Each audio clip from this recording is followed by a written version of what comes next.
Chère internautatrice, chers internautateurs, recoucou pour cette nouvelle Trick-Track TV en live pour ceux qui sont en train de la regarder en ce moment, à moins que ceux qui ne soient en train de la regarder en ce moment ne soient déjà plus tard, et dans ce cas-là c'est nous qui ne sommes plus là en ce moment.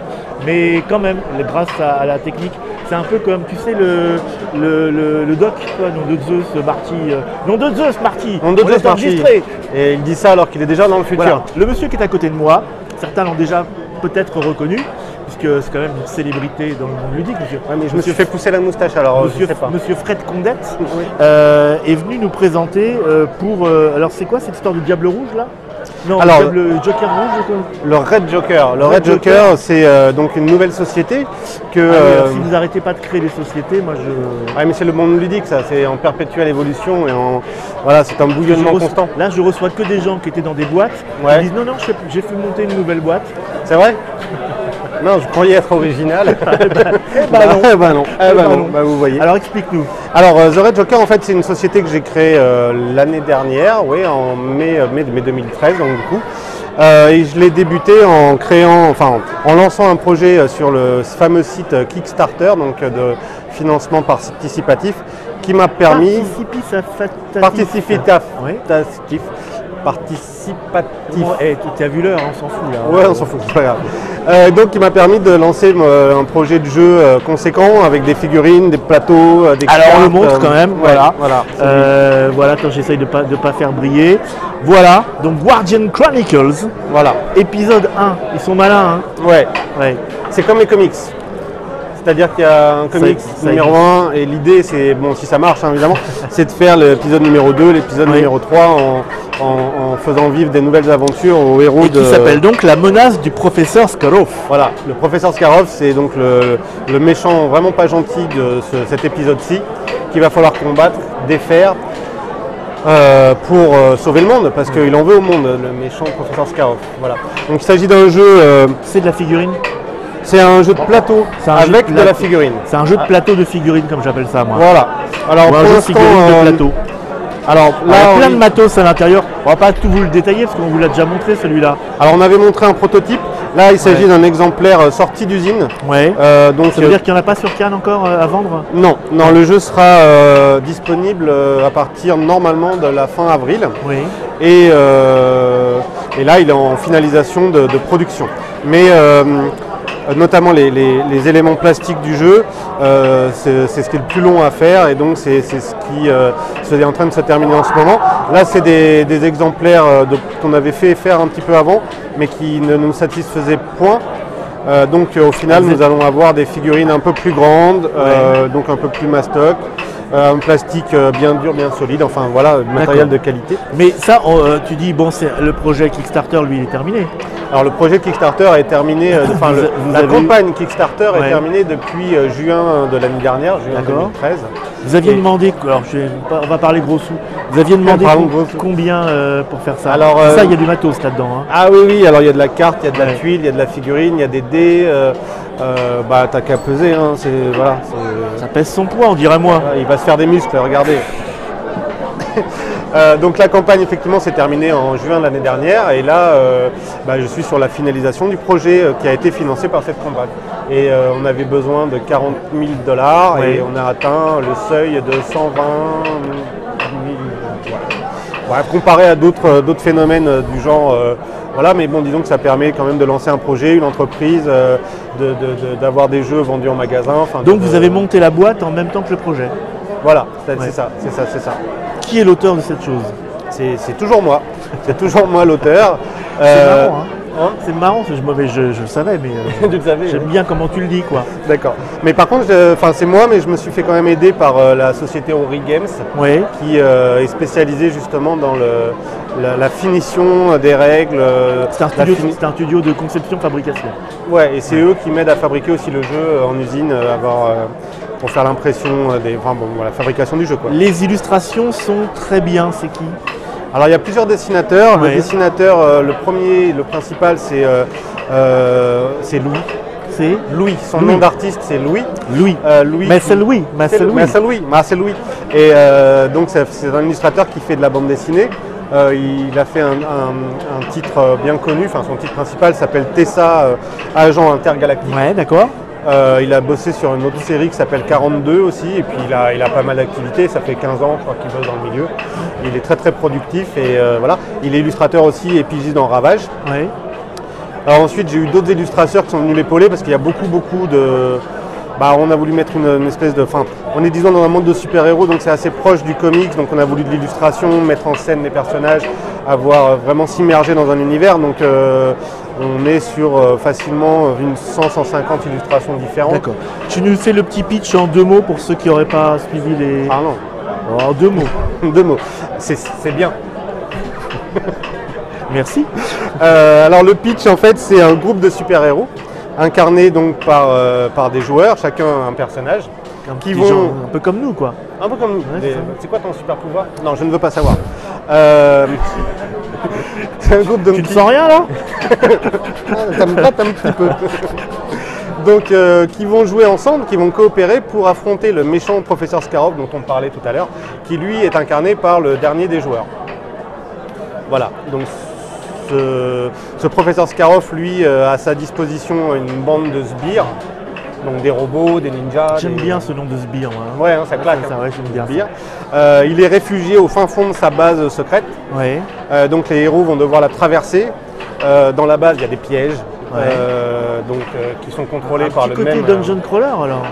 Ouais, il y a un petit peu de ça. Ouais. Un petit peu dungeon crawler. Il n'y a pas de trésor à ramasser. Ouais.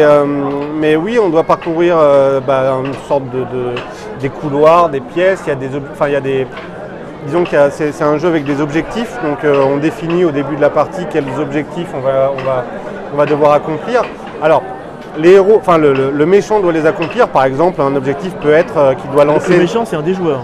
Oui, c'est le 5e, celui qu'on n'aime pas trop. Et il doit par exemple lancer des missiles sur une ville quelconque. Ben oui, bien sûr. Voilà. Et les héros doivent l'en empêcher. Donc voilà, ça va jouer à chaque objectif, soit le professeur Scarov le remporte, soit les héros remportent l'objectif. Donc c'est du semi-coopératif. Non, parce que le semi-coopératif, c'est pas exactement ça. Le semi-coopératif, c'est on doit coopérer à un moment. Mais tu me contredis quand tu veux. Tu me demandes, il n'y a pas de problème. Voilà. Mais là, c'est plus du un pour tous contre un. Voilà. Tous contre un, oui. Ouais. Ouais, c'est un genre de semi-coopératif, tous contre un. C'est Voilà. bien ce que je disais. Mais voilà. C'est ça ton super pouvoir. Ouais. La mauvaise foi. C'est ça.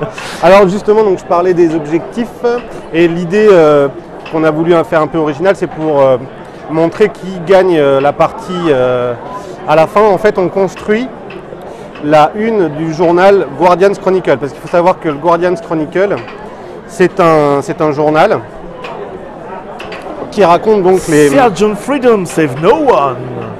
Voilà, donc ça c'est quand il a raté. Et donc on assemble, on a plein de petits articles comme ça qu'on assemble pour créer une de journal. Ouais. Excusez-moi, je les montre. Et chaque article a une face bleue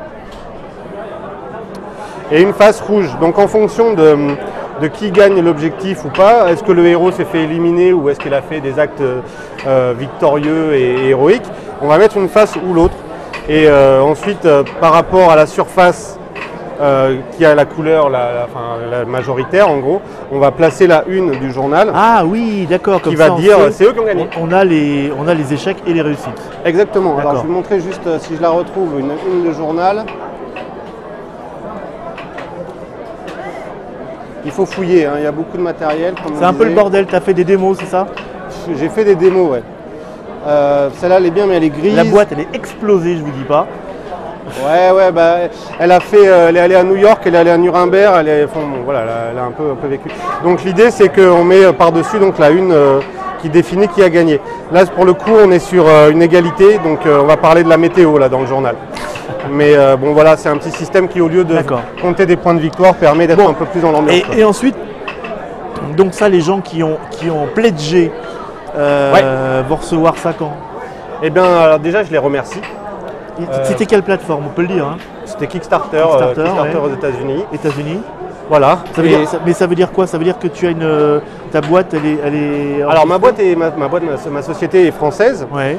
mais pour pouvoir être sur Kickstarter, Il faut être américain. Il faut avoir un compte en banque aux États-Unis, ce qui n'est pas mon cas malheureusement. Donc j'ai dû faire appel à... Non, parce que les Caïmans, ça marche pas. Non, c'est même proscrit, il y a une liste. Et donc l'idée c'est, j'ai trouvé quelqu'un pour m'aider à me placer sur ce site, qui n'est autre que la société Yellow. D'accord. Yellow qui a une... oui, parce qu'ils ont donc une structure aux États-Unis.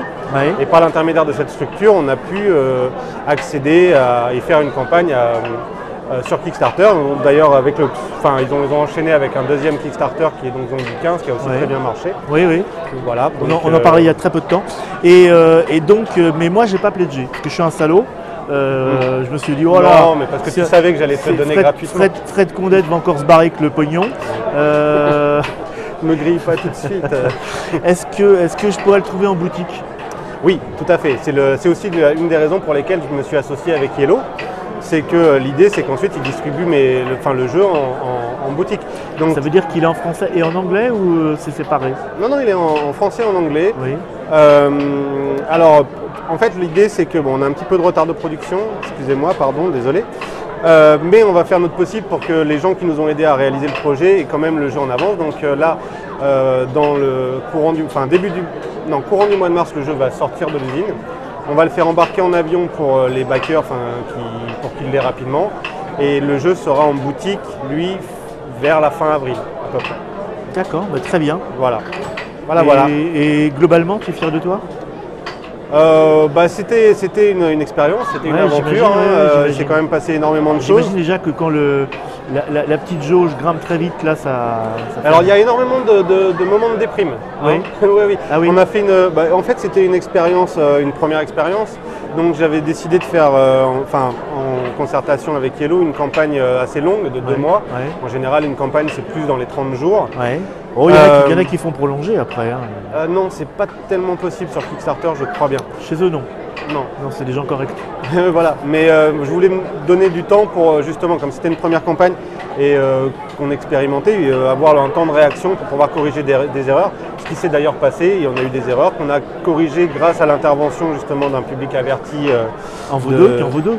Qui en vaut deux, voilà. Voilà. Après, il y a des périodes de flottement, des périodes où on est derrière son écran un peu avec la goutte de sueur. Ouais. D'autres, effectivement, où ça se passe beaucoup mieux et l'adrénaline monte dans... Combien tu es dans ta boîte?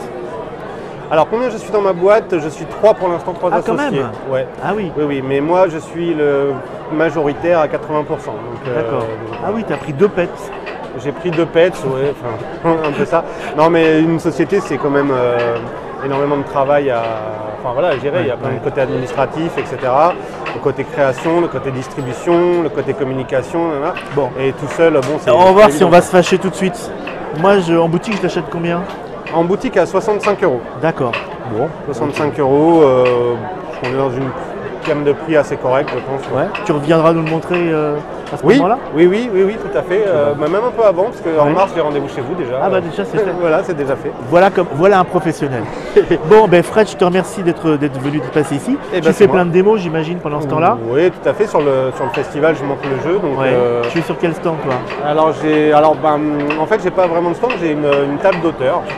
Ah, t'as une table d'auteur? Oui, que j'ai mis au nom de Guardians Chronicle, où effectivement je montre le jeu aux gens. Donc voilà, si vous êtes sur le terrain et si vous passez par là, eh bien vous pouvez aller tester ça. Allez 8. Bon, merci d'être venu, on se retrouve bientôt et puis merci d'être resté avec nous pour voir Guardian Chronicle et surtout Monsieur Fred Condette qui est quand même toujours un plaisir à écouter. On vous fait plein de bisous, surtout à certains. Ciao.